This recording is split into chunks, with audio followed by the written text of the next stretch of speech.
A new complaint about the Landmark Condos in downtown Atlanta, where residents told us short-term rentals took over the building, leading to crime and chaos. Channel 2 investigative reporter Sophia Choi spoke with a customer who says she was too scared to stay there. The woman says she saw a drug deal go down in the parking lot. Someone stuck on the elevator, and now she's warning others. Between the parking lot and the hotel room and them not knowing we were staying there and the lost key, there was not a lot that was positive.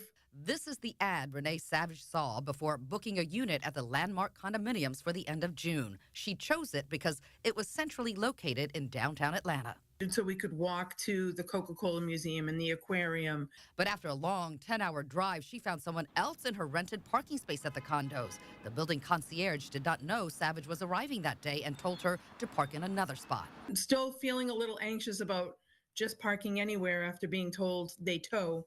That anxiousness grew once she stepped inside the building, where she saw 2 of 3 elevators down for a 21-story building. I hear someone in the elevator saying, help, help, does anybody care? I can't breathe in here. The Office of Insurance and Safety Fire Commissioner says the elevators were inspected on July 22nd of last year prior to the incident, and this year on July 29th after it happened.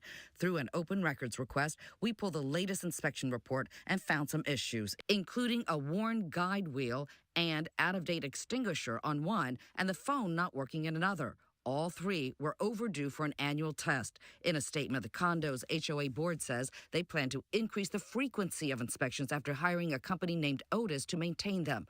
And they say the property manager checked the records and there weren't any entrapment incidents reported on 6/27. And I just don't want this to happen to anybody else. Savage says the keys to her rented unit were also missing. After numerous calls, she finally reached the owner, who offered up another unit. But the noise from the air conditioning was so loud. It was like bam, bam, bam. By then, Savage had enough and decided to leave, but not before witnessing a crime in the parking lot. And I see like a drug deal.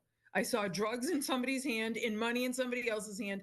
They exchanged it, and then they both went their separate ways.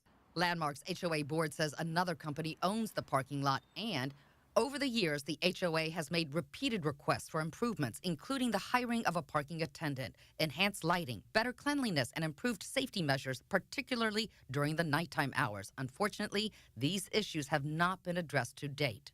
In a Channel 2 Action News investigation, we showed you the conditions at the Landmark, where residents say they too have witnessed crimes since short-term rentals took over much of the building. The smoking and drugs. I see females running up and down the halls with no clothes on. The city of Atlanta is looking at limiting short-term rentals after hearing complaints from Landmark residents. In the meantime, Renee Savage left this scathing review to warn others, saying, "If I could give my experience at this location a 0, I would." We will never tell anybody to stay there. It didn't feel safe or comfortable. Ms. Savage says she has some advice after this experience. Check reviews, lots of them, before you book.